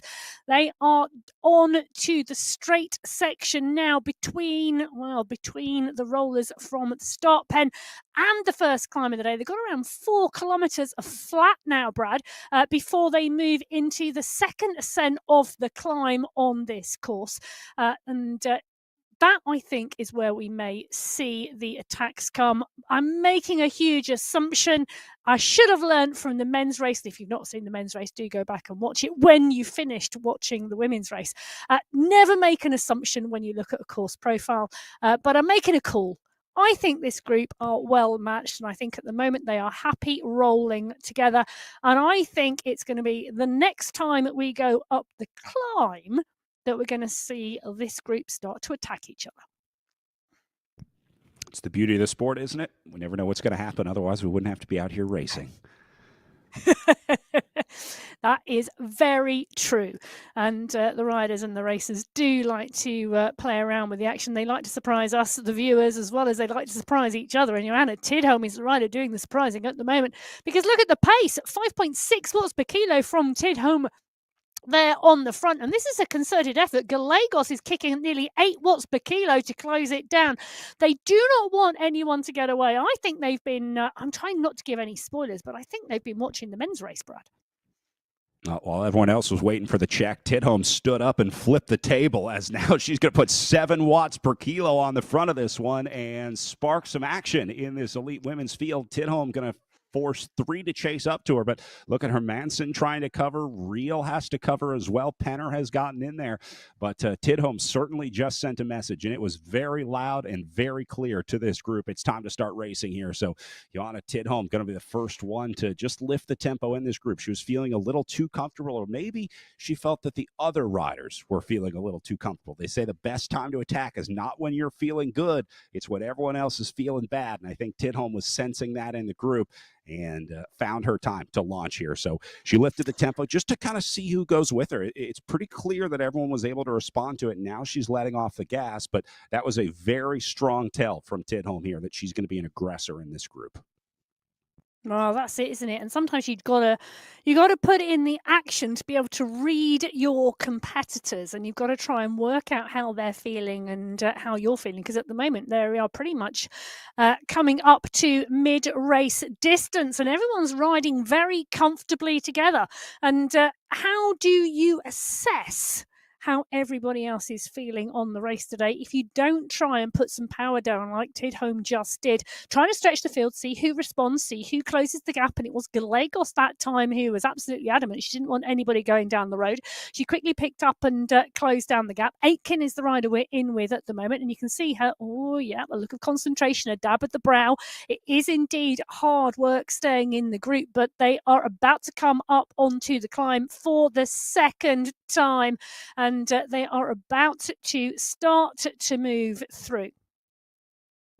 It's amazing the focus it takes just to ride in this group. I mean, you see Aitken on her rider cam right here. This is not an easy ride. It looks like you're just sitting in and kind of relaxing and cycling through, if you will, kind of in a pace line. But it takes an immense amount of focus to stay with the group as efficiently as possible. That's the name of the game here, is to keep your avatar in a place that gives you the maximum possible draft. And to do that means a constant monitoring and adjustment of power, which that's why you see riders like Aitken locked into that screen in front of her, just trying to be as efficient as possible and making sure that she doesn't miss a move, right? If you're just a second late on covering an attack that comes out of this group, that could be a fatal second for you. Well, that's it, isn't it? Because that is the key thing here. Making sure you know what you're doing and what your plan is. And I'm sure there's a number of riders here who thought this race may go differently, and they're now trying to really think about strategically, what do I do now and how do we make this work?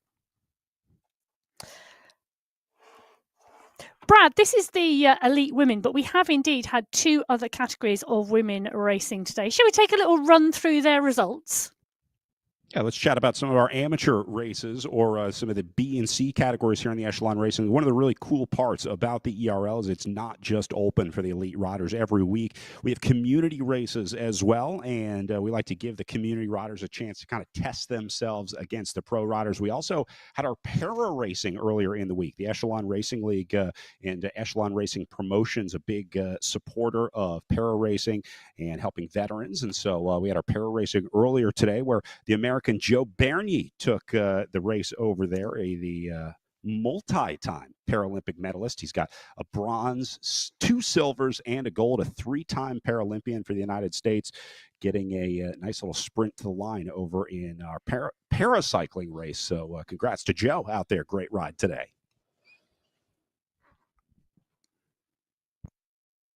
Yeah, brilliant performance, and brilliant racing as well, and fabulous that the paracyclists are part and parcel of the Echelon Racing League, all the way over in terms of 6 races in the league running through from today, the 7th of December, right the way through to the 18th of January. And then, of course, we talked about our men's category B race as well. We watched Jonathan Bisson, the Canadian, another solo victory off the front. So we kind of talk about the data points that we have to try to predict some of these elite races that we're watching. Our men's B community race won by a solo effort that stayed away for a good bit of the last circuit. So it's possible. We obviously saw in that men's B race, and a big congratulations to Jonathan Bisson there as a winner of your men's B category. Well, we might have to come back to the other winners earlier on today, because Lies van Heuling at the moment is putting the power down on the second ascent of the climb. On lap 2, Elise Gallegos, Hermansen and Aitken all hanging together now, these 4 riders. They are looking almost like one because the power profiles of them all so similar. Van Heuling just sitting over 6 watts per kilo. So is Melissa Aitken, Elise Gallegos and Hermansen. Tidholm is the rider being distanced with Penna and Jennifer Reel, and it looks as though Jennifer Reel has been distanced at the back. Penna and Tidholm are within sight of each other, but I think it's these 4, Brad, we are going to see go over the top together. Van Heuling, Hermansen, Aitken and Gallegos. This is almost exactly how it played out the first time up and over the climb. Remember, Tidholm was dropped going up and over. She worked to chase back on and eventually got into the group, but it was these 4 who went clear. So the exact same scenario unfolding here. Tidholm clearly struggling on the climb today, but she's shown that she has the legs to get back into the group one time. Can she get back into the group a second time? And will she need Tiffany Penner to do it, who's coming up behind her on the way up the climb here as well? No, she is indeed, and it's going to be interesting if Penna can get back onto Tidholm's wheel like we saw last time around. 2 riders making the catch to the group in front, and in fact everybody coming back together, but Penna and Tidholm, if those 2 can get together and work, but the gap this time is looking bigger. Aitken, Hermansen, Gallegos and Van Heuling, those 4 riders leading in a clear group now up and over the top and on to, well, not quite onto the descent, they are on the top of the climb at the moment. All right, so same group of 4 here. Gallegos going to respond, and she's going to stay on it up and over the top. This is a different ride from this group of 4. They had let go of the tempo earlier when they came to the top here, but Gallegos going to stay on it here. Van Heuling will respond to it. I think all 4 of them will be able to hold on to this one, but big efforts being made in this group. Look at Hermansen going up and over 7 watts per kilo, trying to respond to it, and now they'll take a breather. But for how long? Yeah, they will, I think. Yeah, Tidholm now at 30 seconds, Penna at 39, Reel at 54.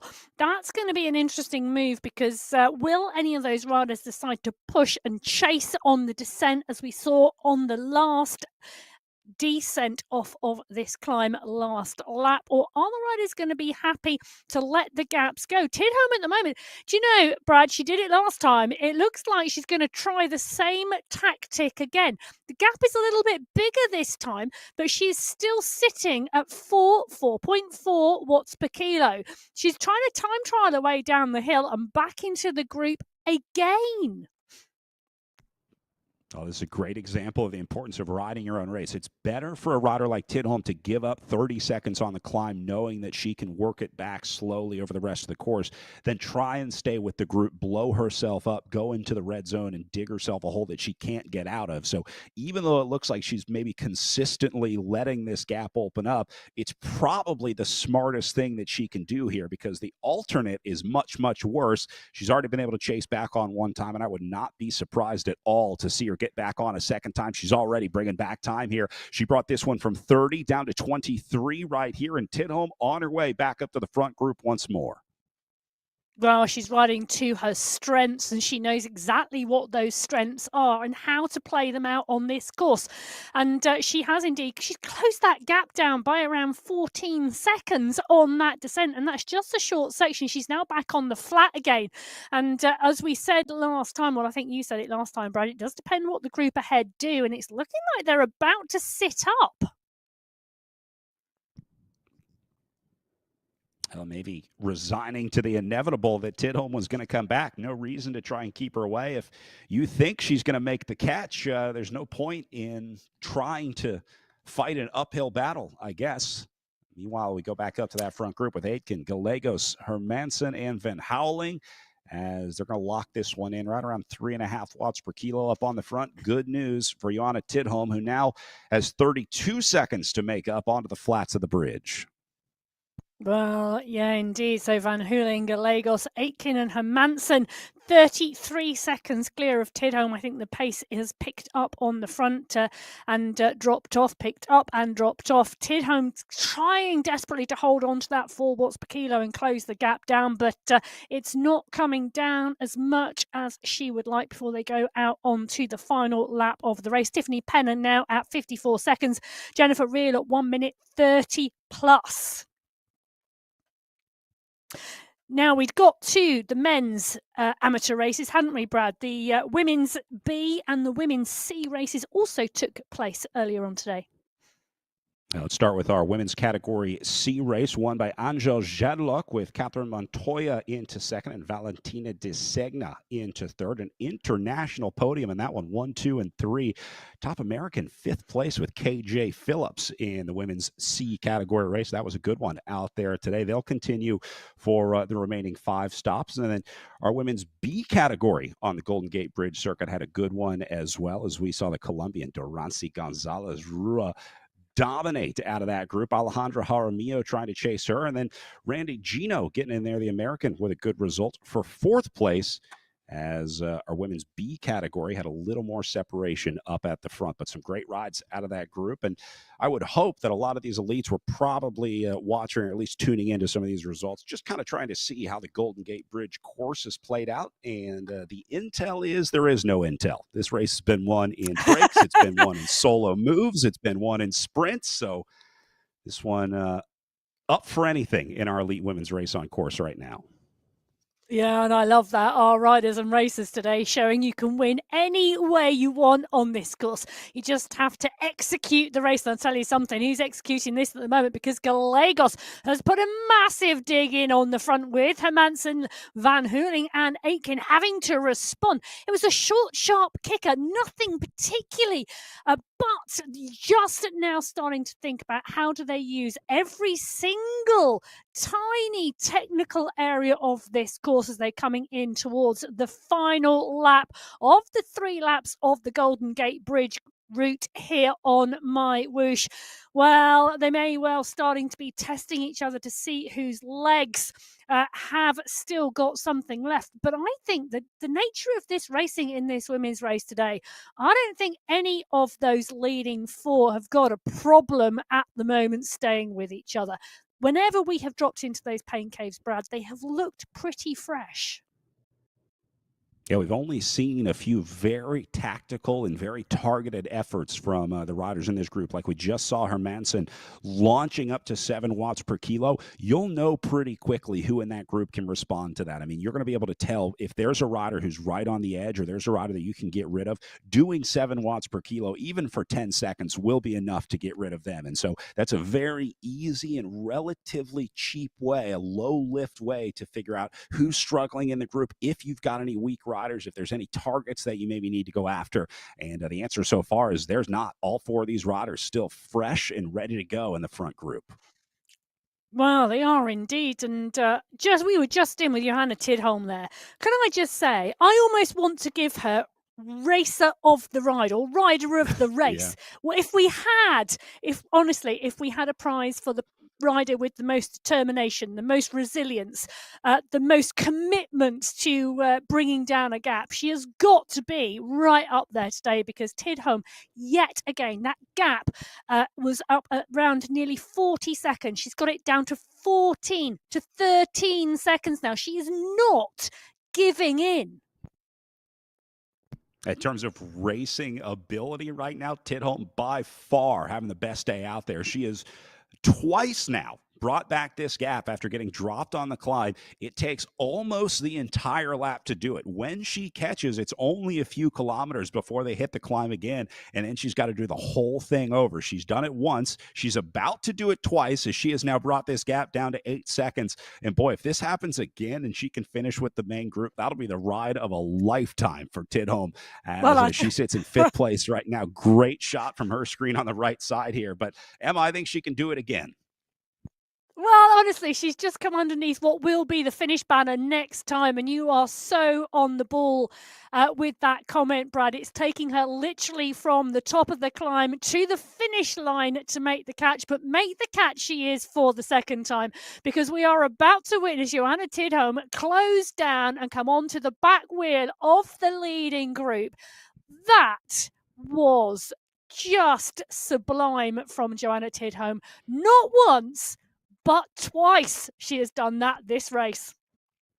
This is one of the greatest feelings in cycling, making your way back to a group that you've been fighting to get in. Tidholm has enjoyed that feeling twice today, and now she's doing the same thing. Not only does she get back on, she gets back in and rides in the group. She's not holding on. She's not afraid to get back in this group. And then we saw earlier she was spending a significant amount of time riding at the front, maybe the safest place to be, but now she finds herself a little more on the back foot as this group lifting their tempo just as she gets in. Van Houweling, Aitken, Hermansen start to take it up to 3.5, 4 watts per kilo, makes it a little more difficult for her. Well, they're about to come into the rolling section. You can see on the top right-hand corner of your screen the small set of rollers about to face the women in the leading group at the start of the lap before they move into around 5 kilometres of flat and then the main climb. They are indeed at the front of this race. They are a minute up the road from the riders we have on our screens at the moment, because Tiffany Penner and Jennifer Reel, the 2 riders on our screens, did get gapped on that climb on the second lap and haven't made it back on as Tidholm has. So Tiffany Penner on the left-hand side of your screen, the Canadian rider, 4th in the National Championships and 17th in the World Championships in October. Jennifer Reel in there as well. Now, Reel was 3rd in the USA National Championships in 2024, so another really strong rider. Real class riders in this race field, even though it's not a big race field today, Brad. Back through this little roller section, you've been pointing out that they're really using the power on the technical sections of the course, and they just had a little ramp up of effort right there as they were going over these very short, brief roller sections, but they did get it up to 5, 6 watts per kilo. Now they bring it back down, I think, just trying to use that undulation of the road to their advantage. But one thing's for sure, this group is poking the bear. I mean, they are poking and prodding every single lap to really try and see who the weak one is, or maybe who the strongest one is. Who do you have to worry about? Who do you follow? Who's the biggest threat in this group? Or you're also looking for riders that you can maybe get rid of permanently. They, I'm sure, thought that they had gotten rid of Johanna Tidholm twice, but she came back twice, and so certainly has a target for her. But this is really just the testing phase right now as they go inside 10 kilometers to the finish now. Going to have one more time up that big climb, and you got to think, Emma, that's where this race is going to be won and lost out of this group of 4. Well, you would think so, but Tidholm may have different plans, because she's on the front of the pack. She's closed it down. She's caught. She's not afraid of actually trying to race this to them, but Hermansen now picking it up. Van Houweling is there with Aitken and Gallegos, but the pace comes off again from the group, and interesting moves through those rollers, but the rollers are now over, and it is flatlands until they get to the descent before the climb. It's a short, sharp descent, which gives them momentum to run into the base of the climb, but the climb is very steep earlier on, tops over 10% before it backs off and then climbs again, but it is short. And we saw this group of 4 Van Hooling, Gallegos, Aitken and Hermansen ride away last time. Johanna Tidholm has closed the gap and come back on to make it a group of 5 for the final lap. Brad, I'm going to put you on the spot. Are we going to see those 4 riders go clear, or are we going to see a bigger attack from one of them this time round? I think the separation still comes on the climb. The way that these riders are so locked into each other, I don't see how they attack anywhere else but on that climb. I do think, though, Tidholm tries a different approach this time. Maybe she goes as deep as she can to try and stay in, but the strategy that she's been using laps 1 and 2 is not going to work this time. I mean, it wouldn't make any sense to let yourself get gapped off knowing that it takes you all the way to the line to catch the group, unless she believes that she'll be able to make that catch and pass. But I think the last lap is a whole different scenario here. So Tidholm, to me, has to do everything she can to try and hang in this group for longer than she has been on the climb. I do think she has been purposely letting off the gas, just making sure she doesn't blow up the engine, make sure she doesn't redline too much. But Tidholm's going to have to reach deep to stay with the group this time up and over the climb. Well, I think whoever's going to win out of this group is going to have to reach deep on that climb, because they are showing us they are so well matched. Hermansen, Aitken, Gallegos, Van Hooling. Tidholm is in the mix and sitting in very, very comfortably. And it is so comfortable at the moment for some of these riders, and world-class national level riders all in the mix at the front of this women's race. 27.6 kilometres into this 36.3 kilometres race. 44 minutes of racing done. The B women, Gonzalez Rua took the win in 61 minutes 14. I think this may be more strategic, Brad. And, either we're going to see a very, very fast finish, or we're going to see a lot of cat and mouse. Yeah, there's no question that this group is not riding to their full physical potential right now. This group could very easily be cranking out 4 or 5 watts per kilo right now. So this is a tactical standoff situation. It's going to be not only the strongest rider that wins today, but the smartest rider. This is a scenario where they're all going to be pretty evenly matched, and it's going to come down to who knows how to use the power. You can have all the watts in the world, but if you don't know when and where to launch those sprints, those watts aren't going to do you any good. So it's looking more and more like the winner today is not necessarily going to be the strongest rider in the group, but the best bike racer in this group. Well, that's interesting, isn't it? Because the question is, do you sit in and wait and play the response game, or do you go like Johanna Tidholm does? Look at that. Yes. What a rider. Oh, by far my favorite ride of the day right here from Johanna Tidholm, as she is going to take it to this group into the last lap of racing, and she'll get a gap headed into this one on the flats. Tidholm opening up just a few seconds, but more importantly, it's putting the other riders on notice. Who would have guessed that Tidholm was going to be calling the shots on the last lap of the elite women's race? Well, brave as well as resilient. That's what Tidholm is today, and she's been absolutely phenomenal. No one can take anything away from Johanna Tidholm today, but Aitken, Gallegos, Hermansen and Van Hooling all back on her wheel and responding to that. They are not far from the final climb. It's only 800 metres, but it's got an average gradient of 7.7 with some exceptionally steep 11, 12, 13% sections. It's going to be fast and furious. And then I think the descent on the other side and the run into the finish, it is not going to stop from there. I think if anybody gets a breakaway, they are literally going to have to time trial their way to the finish line, or they are going to see a pack come onto their wheel, and then it lines up for a sprint. I think Tidholm is going to try and sag climb this last climb up. What you do is give yourself as much space as you can at the bottom of the climb, knowing that you're going to go backwards before you get to the top. But if you give yourself a little gap before you start, maybe you're still in the group by the time you get up and over the top. The problem is they're not letting Tidholm go here. So she's trying to ride the front. I think she tried to get that little gap to give herself some breathing room on the climb, but she's not going to have it, as they'll start the climb here in about a kilometer from now. Meanwhile, Penner starting her way into the tunnel here, so that's a good visual representation of the gap that Penner has to make up, about 1:15 up to that front group. So I think she is more worried about what's happening behind her. A rider like Jennifer Reel is more of the issue for Tiffany Penner right now. Yeah, I think she wants to hold that sixth position in this race because she'll want to take that and carry that over into the rest of the series. Because obviously, it's not just the race today. There are 5 more rounds to go, 5 more stages across the different worlds in mind on MyWhoosh. And Penna will be thinking about that longer term play. Meanwhile, back to the front, Lisa Hermansen on the attack. We just saw Tidholm up there earlier, and now her countrywoman Hermansen going to have a go at it into the bottom of the climb here. This is the last little dip before it starts to kick uphill. Melissa Aitken going to put in a big effort to get up to Hermansen. Here comes Van Houweling in there.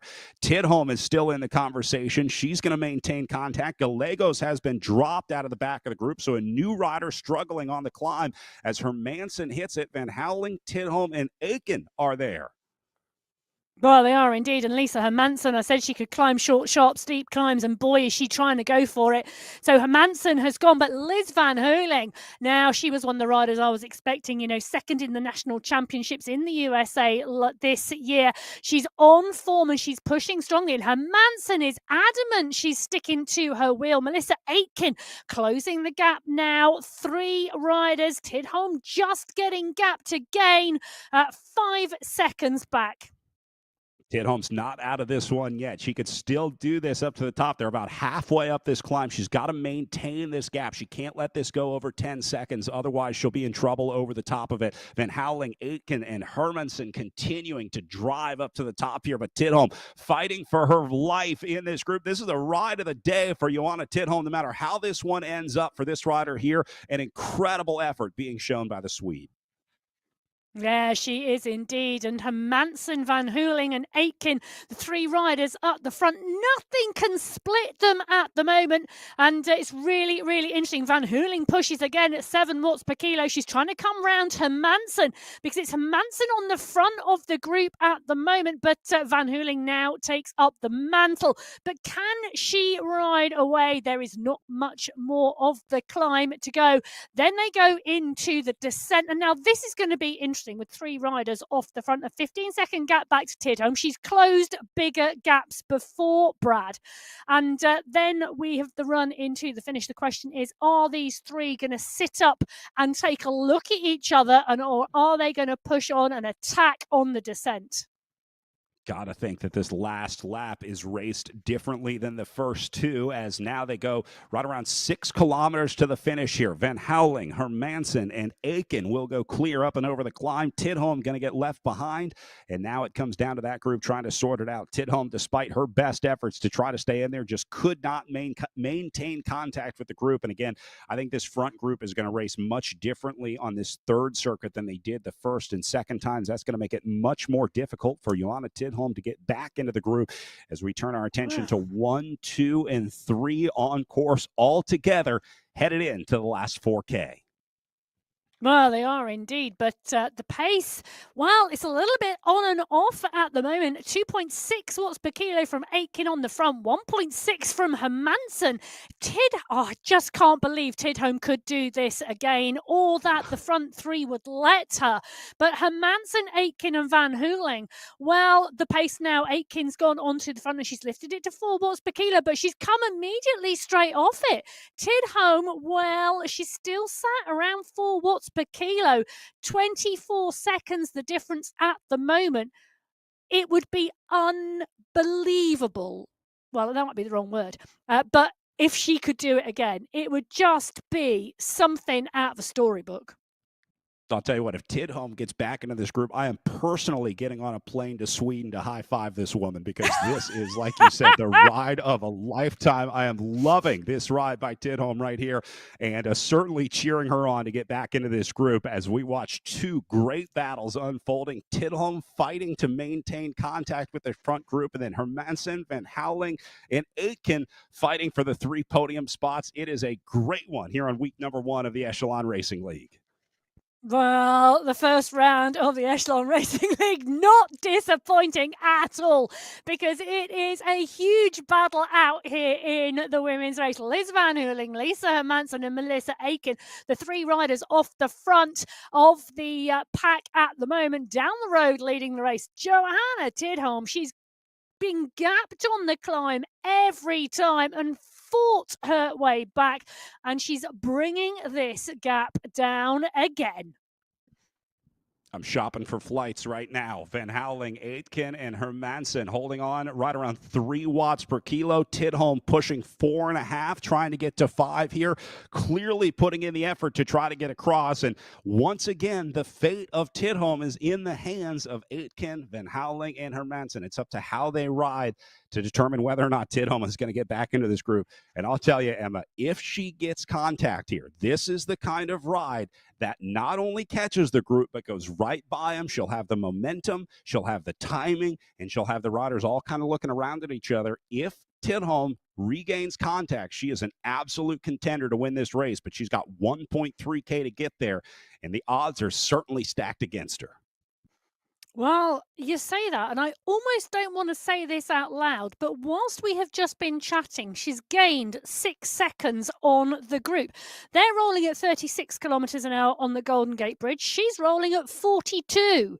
Now, she can see that back wheel. In fact, we can see that back wheel of Hermansen. And, well, I think this could be the 3rd time Tidholm has done that. And is this 3rd time lucky? Will this actually bring her to the front of the race before the finish line? I think she's going to do this, and I think she's going to make this connection with the group with about 2.5 kilometres to go, which is quicker than she did last time, Brad, because they'd gone through the finish line before she made the catch last time. This is different.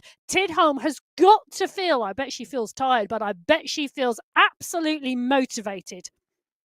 Well, we'll call this contact. I think Johanna Tidholm is going to get there, and now it is a group of 4 on the front of the bike race. What a ride for Tidholm as she regains contact with now just about 2.3 kilometers of racing to go, and she can absolutely do this. It would be a epic storybook finish if Johanna Tidholm, after getting dropped 3 times out of this group, was able to pull out a result out of here. We're going to keep an eye on the rider sitting in 4th right here as Tidholm has made it in. Now she'll sit back and wait to see how Aitken, Van Houweling, and Hermansen want to play this one into the last 2K. Well, the question is this what they mean when they talk about Californian dreaming, Brad? Because I'll tell you something, she has got to be dreaming of a win now here after those 3 epic close downs on the group. But Aitken, Van Houweling, and Hermansen, well, they have got to want to stop that. And I'll tell you something, they now have a gap of 1 minute 52 back to Tiffany Penner, the rider in 5th place. This group have time to play the biggest game of cat and mouse, but it's Johanna Tidholm on the front. She's the one, she's not content with just catching and getting back on the group. She's the one who wants to win this race, and win this race she will.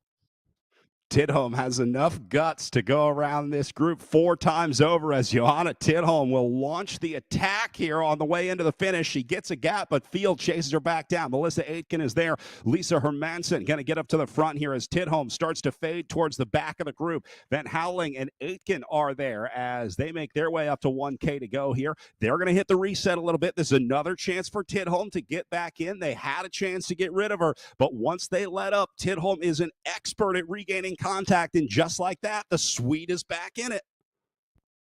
Well, she is as well, and the 4 riders now come round. They've got 1.3, 1.2 kilometres to go. It's 1,200 metres now to the finish line, and Tidholm is on the front with Aitken, Hermansen, and Van Houweling. Who wants the rear wheel? Because someone is going to want the draft here. And as we have learnt with the other races where it came to a sprint, you've got to get your timing perfect. I think the back of the group, as you said, is the best place to be. You want to use that slingshot to your advantage. Hermansen going to hit the front and put in an effort. That'll be brought back. Here comes Van Houweling up to the front now. They're really just taking turns, lifting the wattage, lifting the tempo here, but no one able to get away. Aitken is there. Look at the overall wattage lifting. They're averaging 4, 5 watts per kilo now. Remember, they had been cruising at 2.5 or 3, so now everybody going deep just to stay in this group as they go inside of 1K to the line here. Can Tidholm not only hold on, but pull out a result today? It's a really good question. They've got around 500 metres to go. They've got a long straight run to the left-hand corner where the finish line comes afterwards. It's a blind finish today, and getting their timing right is going to be crucial. Hermansen's winding it up. Liz Van Hooling, you can see her monitoring the power on the screen, monitoring what the competitors are doing. But at the moment, with 400 metres to go, they are playing it cool. Look at this. They're perfectly matching each other's power, pedal stroke for pedal stroke. Not an inch between the avatars on screen. As look at Melissa Aiken winding up for the sprint here. And here we go. Lisa Hermansen going to be first to go. Tidholm going to try and follow the wheel here as Van Houweling goes up in a second, but Hermansen gets the jump on him inside 300 meters. Around the corner, Hermansen's got the line in sight. And I think Hermansen going to hold on for the win. Van Houweling couldn't get there, gave it a go. And unofficially, I think Johanna Tidholm is going to hold on for a podium spot today. We'll wait and get confirmation. But either way, no matter how this ends for Johanna Tidholm today, ride of a lifetime to chase back in and survive with that main group. Bravo and chapeau to Johanna Tidholm today for a great ride as Tiffany Penner makes her way in. Now another rider who has been fighting all day. You know, we spent a lot of time talking about the leaders up there, but Tiffany Penner has been silently fighting her own battle back here solo for the last lap and a half. Wow, what a finish between Hermansen and Van Hooling.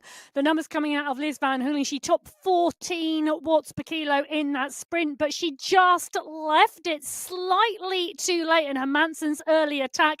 She got her timing right to come through and take the win. 58 minutes, 35 seconds, 0.3 of a second ahead of Liz Van Hooling. Phenomenal sprint. Johanna Tidholm 1 second back in third place. Melissa Aiken 1.5 seconds back, takes fourth. It's going to be a phenomenal season in the Echelon Racing League elite women's field. That is for sure. What a race today in this group. Our elite men put on an awesome show as well. And of course, all of our amateurs and para riders, an awesome opening week to the Echelon Racing League. But I got to say, this elite women's race takes the cake for me today. Well, and not taking anything away from Van Hooling or Hermansen, but for me, the ride of the day has got to be Johanna Tidholm. Certainly got my vote. I think we are in a unanimous agreement on the non-existent committee for the most aggressive rider, most heroic rider of the day. We'll give it to Johanna. Congratulations. Well, the riders all coming in now towards the line. Tiffany Penner coming through on the right-hand side of your screen. She's got around 200 metres left to go. She's going to take that left-hand turn, and then she's going to come across the line. Jennifer Reel a little bit further back down the course, but every position counting because of the series and the league that is going to play out over the next 8 weeks.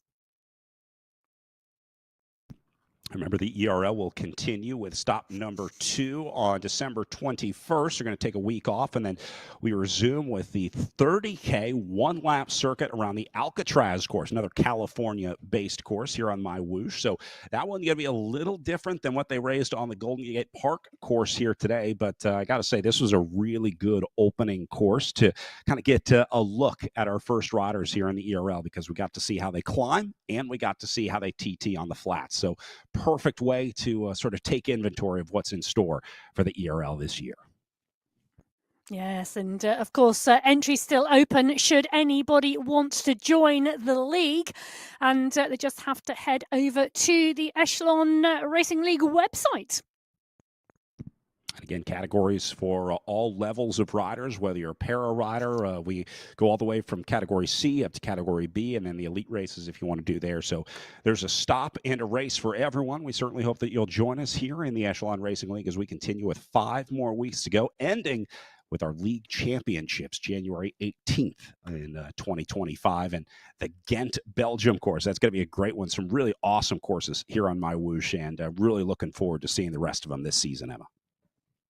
Oh, Jennifer Reel is the rider we're watching at the moment. She's on the screen and in her pain cave on the shot on the bottom left-hand corner as we're seeing her head down the straight towards the finish line. She's going to head down the straight. She's going to take the left-hand bend and she's going to come underneath the banner that is indeed the finish line today. And she's going to secure her position here in race 1. Big shout out to all of our competitors today providing their rider cams. One of the great parts of virtual racing, getting a peek inside of everyone's pain cave and seeing where they ride. So we appreciate the little look into your life for all the riders out there today. And I love the reminder that when we go into the pain caves of where people are all around the globe, because obviously it's daylight at the moment where Jennifer Reel is. I'm assuming in the USA. It's pitch black here in the UK because it is now 6 o'clock in the evening during winter. No daylight here from about 4:30. And I really do love that our riders come together from all the way across the globe to race each other, and Reel just coming underneath the banner and finishing her race. It's always trainer time, no matter where you are in the world. So big congratulations to Lisa Hermansen, your winner today, as Liz Van Houweling going to end up second on the day. Joanna Tidholm does hold on for third. She'll have a bronze standard coming her way with Melissa Aitken into fourth, Tiffany Penner in fifth, and Jennifer Reel just saw wrapping up her day into sixth place. So Hermansen's certainly going to be a target heading into week number 2 in a couple weeks here, but I have a feeling we're going to see some new names joining the ERL too, so we'll be looking for some wild cards on stop number 2, Emma. Yeah, we will do indeed, and I can't wait for that, Brad. As we said earlier, if you want to be one of those wild cards and you want to shake up the Echelon Racing League, you can head over to the Echelon Racing League website and you can still register to race. All right, that'll do it for us today from stop number 1 of the Echelon Racing League. For Emma Martin, my name is Brad Soner saying thanks for watching, and we'll see you for week 2, December 21st, the Alcatraz AWOL California stage of the Echelon Racing League. We'll see you then.